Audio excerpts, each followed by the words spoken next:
అడవి గుట్టలో ఏం జరిగింది తెలుసుకోవాలంటే నేడే చూడండి కానిస్టేబుల్ కనకం వెబ్ సిరీస్ మీ ఈటీవీ విన్ యాప్లో ఫస్ట్ ఎపిసోడ్ ఫ్రీ.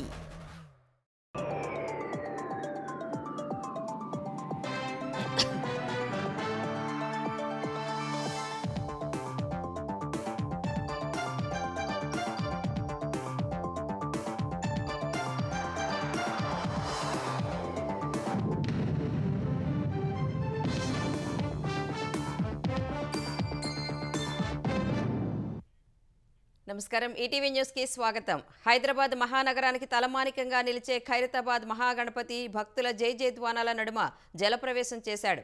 ఈసారి ఖైరతాబాద్ విఘ్నేశ్వరుడు శ్రీ విశ్వశాంతి మహాశక్తి గణపతిగా భక్తులకు ఆశీర్వదించారు. శుక్రవారం అర్ధరాత్రి చివరిసారి కలశ పూజ నిర్వహించారు.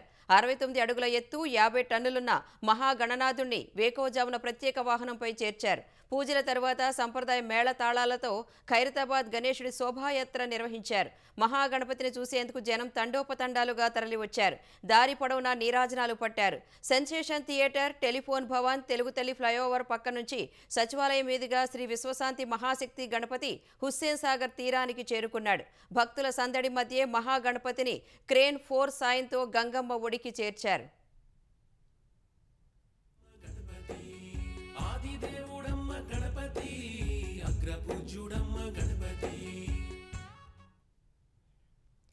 భాగ్యనగరంలో గణేష్ నిమజ్జనాలు కన్నుల పండుగగా సాగుతున్నాయి. నగరం నలుమూలల నుంచి హుస్సేన్ సాగర్ వైపు గణనాథులు కదులుతున్నారు. బాలాపూర్ లంబోదరుడు శోభాయాత్ర పాత బస్తీని దాటి ట్యాంక్ బండకు చేరువైంది. రామాంతపూర్, అంబర్పేట్ తదితర ప్రాంతాల్లో ఏర్పాటు చేసిన 19 అడుగుల ఎత్తుగల భారీ వినాయక విగ్రహాల శోభాయాత్ర విద్యానగర్ మీదుగా కొనసాగుతోంది. భారీ విగ్రహాలతో పాటు ఇళ్లు, కాలనీల్లో పూజలందుకున్న చిన్న గణనాథులను సైతం నిమజ్జనానికి ట్యాంక్ బండ వైపు భక్తులు తీసుకొస్తున్నారు. నవరాత్రులు పూజలు అందుకున్న వినాయక ప్రతిమలు ట్రాలీలు, బైకులు, ఆటోల్లో పెద్ద ఎత్తున తరలి వస్తున్నాయి. శోభాయాత్రను తిలకించేందుకు నగరవాసులు పోటెత్తడంతో ఎంజే మార్కెట్ కూడలి త్రివేణి సంగమాన్ని తలపిస్తోంది. ఎంజే మార్కెట్ వద్ద భక్తులకు తాగునీరు, వైద్య సిబ్బంది, అంబులెన్స్, ఫైర్ ఇంజిన్ను అందుబాటులో ఉంచారు. సరూర్ నగర్తో పాటు నగరంలోని పలు చెరువుల్లోనూ నిమజ్జనాలు కొనసాగుతున్నాయి. ఖైరతాబాద్ వినాయకుడి తర్వాత భాగ్యనగరంలో అందరి దృష్టిని ఆకర్షించే బాలాపూర్ గణేశుడి లడ్డూను ఈసారి లింగాల దశరథ్ గౌడ్ అనే భక్తుడు 35 లక్షల రూపాయలకు దక్కించుకున్నారు. ఈసారి బాలాపూర్ లడ్డూ కోసం గతేడాది వేలంలో పాల్గొన్న 31 మంది సహా కొత్తగా 7గురు పోటీ పడ్డారు. నువ్వా నేనా అన్నట్టు సాగిన వేలంలో లింగాల దశరథ్ గౌడ్ అనే భక్తుడు 35 లక్షల రూపాయలకు లడ్డూను దక్కించుకున్నారు. గతేడాది 30 లక్షల 1000 రూపాయలు పలికిన బాలాపూర్ లడ్డూ ఈసారి 4,99,000 అధికంగా పలికింది. పెద్ద సంఖ్యలో వచ్చిన భక్తుల మధ్య బాలాపూర్ గ్రామ బొడ్రాయి కూడలి వద్ద సాగిన ఈ వేలంలో లడ్డూ దక్కించుకున్న దశరథ్ గౌడ్ 6 ఏళ్ల నుంచి తాను వేలంలో పోటీ పడుతున్నట్లు చెప్పారు. ఈసారి తన కోరిక నెరవేరిందన్నారు. 1994లో తొలిసారి జరిగిన వేలంలో 450 రూపాయలు పలికిన బాలాపూర్ లడ్డూ ఎక్కడా లేని విధంగా 100,000, 1000 దాటి రికార్డు స్థాయిలో లక్షల్లోకి వచ్చింది. ఈ వేలం ద్వారా వచ్చిన డబ్బును ఉత్సవ సమితి గ్రామాభివృద్ధి కోసం ఖర్చు చేస్తోంది.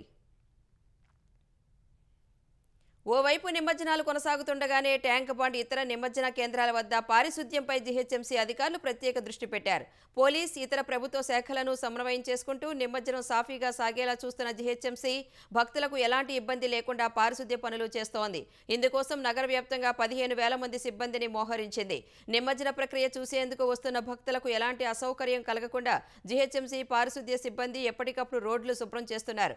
ఉచిత తాగునీటి కేంద్రాల వద్ద ప్యాకెట్లు, డిస్పోజబుల్ గ్లాసులు కింద పడేసిన వెంటనే తొలగిస్తున్నారు. భక్తులకు ఇబ్బందులు లేకుండా ప్రధాన రహదారులు, కూడళ్లలో తాత్కాలిక శౌచాలయాలు, నీటి వసతి ఏర్పాటు చేశారు. హుస్సేన్ సాగర్లో నిర్దేశిత పాయింట్ల వద్ద వ్యర్థాలను ఎప్పటికప్పుడు తొలగిస్తున్నారు.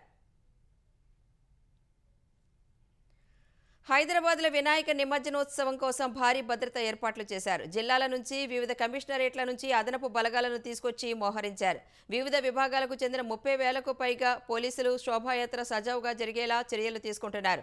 250 తాత్కాలిక సీసీ కెమెరాలను ఏర్పాటు చేశారు. 9 ప్రత్యేక డ్రోన్లతో గస్తీ నిర్వహిస్తున్నారు.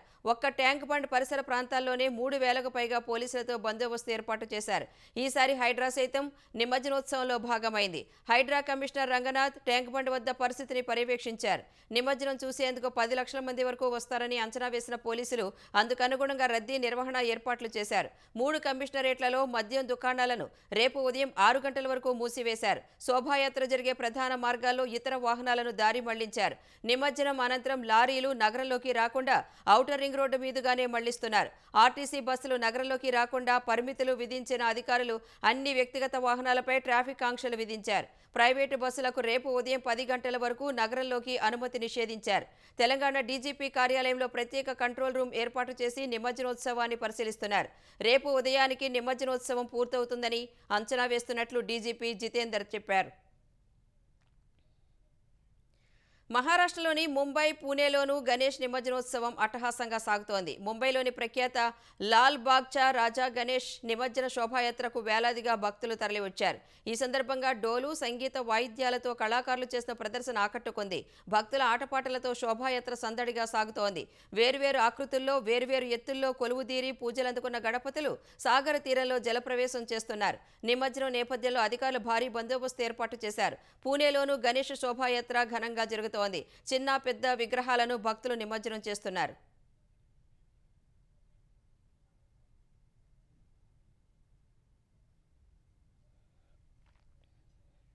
ముఖ్యమంత్రి రేవంత్ రెడ్డితో పీసీసీ తెలంగాణ అధ్యక్షుడు మహేష్ కుమార్ గౌడ్ మర్యాదపూర్వకంగా సమావేశమయ్యారు. పీసీసీ అధ్యక్షుడిగా బాధ్యతలు చేపట్టి నేటికి ఏడాది పూర్తయిన సందర్భంగా ముఖ్యమంత్రితో మహేష్ చర్చలు జరిపారు. ప్రభుత్వం అమలు చేస్తున్న పలు పథకాలు, విజయాలు, ప్రజల నుంచి వస్తున్న స్పందన వంటి అంశాలు ఇరువురి మధ్య ప్రస్తావనకు వచ్చినట్లు తెలిసింది. ఈ సందర్భంగా మహేష్ కుమార్ గౌడ్కు ముఖ్యమంత్రి రేవంత్ రెడ్డి హృదయపూర్వక అభినందనలు తెలియజేశారు. పుష్పగుచ్చం అందజేసి శాల్వా కప్పి శుభాకాంక్షలు తెలిపారు. మేడ్చల్ జిల్లాలో డ్రగ్స్ తయారీ యూనిట్ గుట్టురట్టయింది. డ్రగ్స్ తయారీ యూనిట్పై దాడి చేసిన మహారాష్ట్ర క్రైమ్ బ్రాంచ్ పోలీసులు పెద్ద మొత్తంలో డ్రగ్స్ పట్టుకున్నారు. డ్రగ్స్ తయారీలో వాడే మిథైల్ ఎనిడియాక్సీ మెథాంఫెటమైన్ అనే ముడిసరుకు 35,000 లీటర్లను స్వాధీనం చేసుకున్నారు. 5.79 కిలోల మెఫిడ్రిన్, 950 కిలోల పొడి పదార్థాన్ని సైతం స్వాధీనం చేసుకున్నారు. పరిశ్రమలో తయారైన డ్రగ్స్ను దేశంలో పలు ప్రాంతాలకు సరఫరా చేస్తున్నట్లు పోలీసులు గుర్తించారు. డ్రగ్స్ తయారీదారులు, పంపిణీదారుల్లో 13 మందిని పోలీసులు అదుపులోకి తీసుకున్నారు.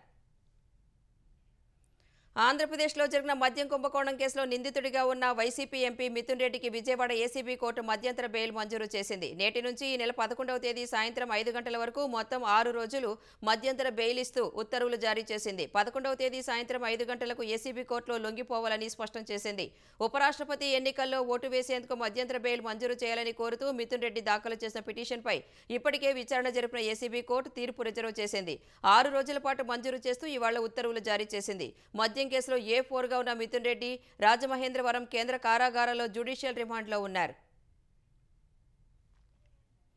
పటిష్ట భద్రత మధ్య మాజీ ఎమ్మెల్యే కేతిరెడ్డి పెద్దారెడ్డి తన సొంత నియోజకవర్గం అనంతపురం జిల్లా తాడిపత్రిలో 15 నెలల తర్వాత అడుగుపెట్టారు. సుప్రీంకోర్టు ఆదేశాల మేరకు పెద్దారెడ్డి రాక సందర్భంగా అవాంఛనీయ సంఘటనలు జరగకుండా 700 మంది పోలీసులను మోహరించారు. రాజకీయ ప్రసంగాలు, రెచ్చగొట్టే ప్రకటనలు చేయకూడదని కేతిరెడ్డిపై పోలీసులు ఆంక్షలు పెట్టారు. కేతిరెడ్డి 2 రోజులే తాడిపత్రిలో ఉండేందుకు అనుమతులు ఉన్నాయి. పెద్దారెడ్డి వచ్చిన నేపథ్యంలో ముందు జాగ్రత్తగా తాడిపత్రి నియోజకవర్గంలో ఎక్కడికక్కడ టీడీపీ, వైసీపీ నాయకులను గృహ నిర్బంధం చేశారు. జేసీ ప్రభాకర్ రెడ్డి ఇంటి వద్ద పోలీసులు భారీగా మోహరించారు.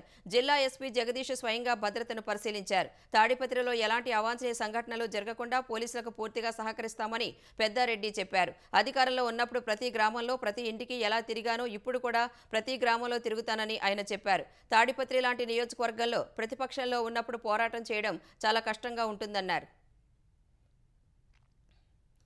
టారిఫ్ల కారణంగా భారత్తో సంబంధాలు దెబ్బతిన్న వేళ అమెరికా అధ్యక్షుడు డొనాల్డ్ ట్రంప్ కీలక వ్యాఖ్యలు చేశారు. ప్రధాని నరేంద్ర మోదీతో తాను ఎప్పుడూ స్నేహంగానే ఉంటానని, ఆయన గొప్ప ప్రధాని అని ట్రంప్ అన్నారు. అయితే ప్రస్తుత సమయంలో మోదీ చేస్తున్నది నచ్చటం లేదన్నారు.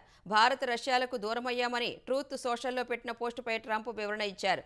రష్యా నుంచి భారత్ పెద్ద మొత్తంలో చమురు కొనుగోలు చేస్తోందని, అది తనను నిరాశకు గురిచేసిందని ట్రంప్ చెప్పారు.